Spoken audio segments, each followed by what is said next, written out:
Much of Ireland's modern history was shaped by Michael Collins, affectionately known as the Big Fella.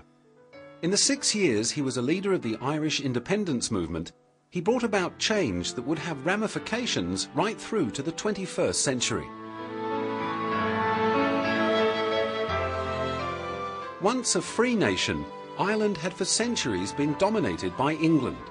The majority of Irish people wanted self-rule, and Michael Collins was convinced that Irish independence would only come about by force.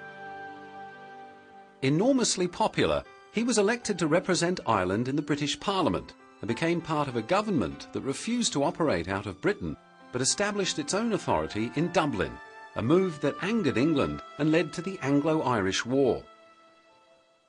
Collins established a strong guerrilla and intelligence network, launching surprise attacks against the British spies, 19 of whom were executed in 1920. In retaliation, British troops opened fire on a crowd of spectators at a football match in what was Ireland's first Bloody Sunday. Faced with a seemingly unstoppable war, the British government called a truce, and Michael Collins became a key participant in peace talks. The resulting treaty was a huge step towards Irish independence, and yet left a sad legacy: the partition of Ireland into the autonomous Irish Free State in the south and the bitterly divided Northern Ireland. Michael Collins agreed to the treaty as a vital first step towards Irish independence, with majority support for his decision. Sinn Féin hardliners, however, resisted, and ultimately Ireland plunged into the 11-month civil war. While visiting troops, Michael Collins was ambushed and killed.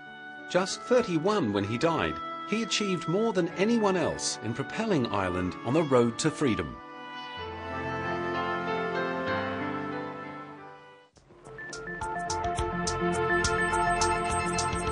In the long-running troubles of Northern Ireland, the events of Bloody Sunday plunged the already serious Irish situation into a deadly bloodbath that would last for decades. 14 Derry civilians were killed by British soldiers and a further 14 wounded.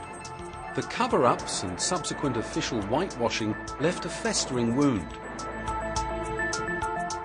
The 12-year-long Savile inquiry began in 1998, attempting to finally get some real answers. Families of those killed on Bloody Sunday don't want an apology, they want the truth.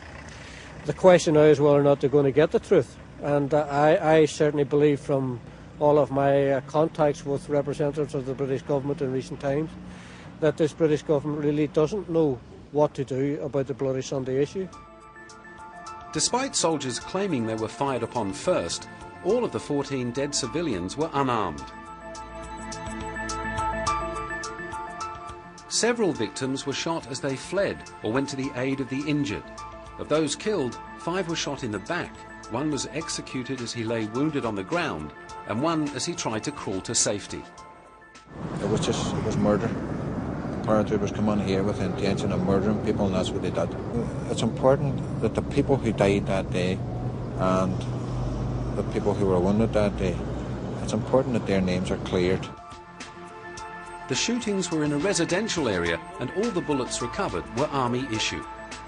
It was a combination of soldiers overreacting, but overreacting in a situation where they felt that their lives were endangered. Nobody has taken account of that on the campaigning side. They simply want to have the memory of all of those who were killed completely and utterly exonerated, without taking account of the fact that there was a gunman there, that it was a no-go area, that policemen had been killed 3 days previously. They don't seem to want to take any of that into account.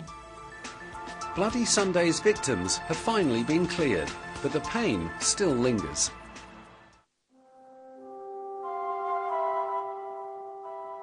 The name Gerry Adams is one that certainly can draw a mixed reaction. For years, he was associated with the ongoing violence in Northern Ireland as president of Sinn Féin, political face of the notorious IRA. To some, he was a national hero, to others, the devil incarnate. Prime Minister Margaret Thatcher even banned the media from broadcasting his voice, a move that, if anything, only fed media coverage. Although he has consistently denied involvement in the IRA, several people insist that Adams was involved, in particular during the violent years after Bloody Sunday. However, without a doubt, he has been one of the most important forces driving the peace process. In 1979, he began advocating non-military methods, particularly through the ballot box, as a means to achieving a republic. Taking on presidency of Sinn Féin in 1983, he was also elected to the British Parliament, although refusing to take up his seat in line with long-standing policy.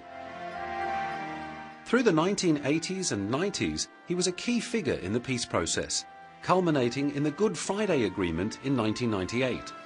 Since then, the situation has largely been peaceful, and Gerry Adams now tends to be viewed more as an international statesman than terrorist.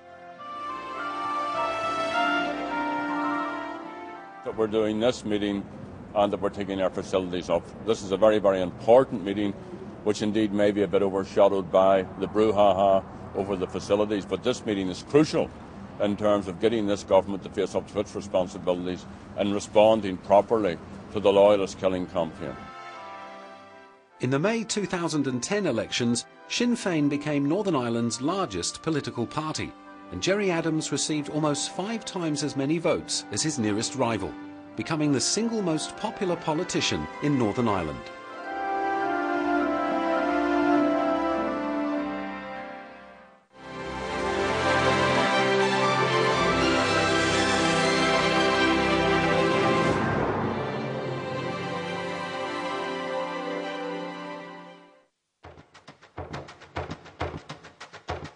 What could possibly say Ireland more than St. Patrick's Day?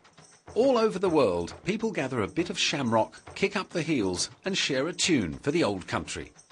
Wherever you find Irish people, the day will be celebrated in some form, grand as can be, with a massive street parade or just quietly swapping yarns with friends.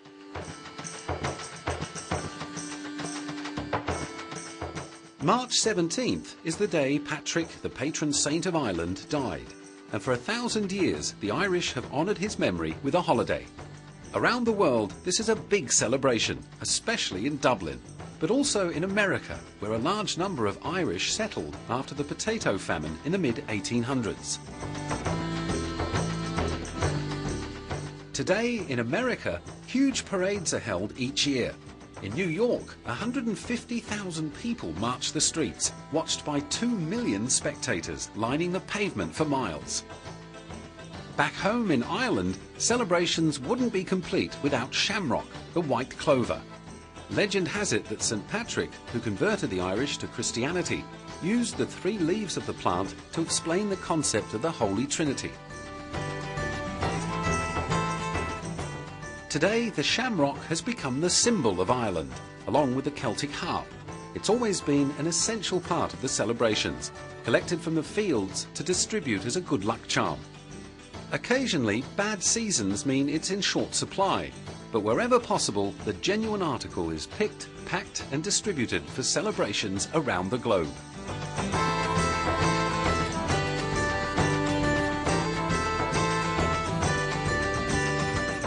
The legend of St. Patrick says that he rid Ireland of snakes, but as Ireland didn't even have snakes, that's a bit of a tall tale.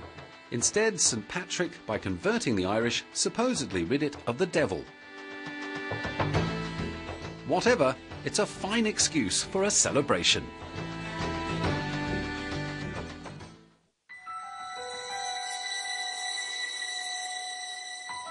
The novels and plays of Samuel Beckett turned the literary world on its head. His work was unconventional, avant-garde and bleak, and yet found an instant audience. It appealed, with its dismal characters lost and struggling to find meaning in a world which had no meaning, and his plays inspire the aptly coined phrase, theatre of the absurd. And he won the Nobel Prize in 1969, and in fact throughout the century he was arguably one of the best known, if not the best known, playwright. And yet his work was arguably the least known. And that's because he's not really producer friendly. You know, he'll make plays that are 12 minutes and 22 minutes. And it became, you know, that the avant-garde students and people like that were doing the work, but you weren't getting the great talent. As well as the play Endgame, he is best known for Waiting for Godot, the play about nothing, bleak and despairing and yet deeply engaging, revealing so much of the human spirit. I do think that from knowing him, he was extraordinary in his ordinariness, you know. And people would think when you sit down with Samuel Beckett, you would be, you know, afraid to put two words together because of this great intellect. He was a very charming gentleman, you know, very, very funny, had an extraordinary sense of humour, very, very good company. And I often think that when people talk about bleakness and despair, you know, you can't be despairing and you can't be bleak if you write such beautiful sentences. And if you are so careful to write English and French so beautifully, you know, that in itself is a celebration and some sort of prayer, you know. He is one of the great writers of the century, of the last century, and it's just a fantastic thing to finish the century with. Generations later, Beckett remains a master of contemporary theatre, fresh and original.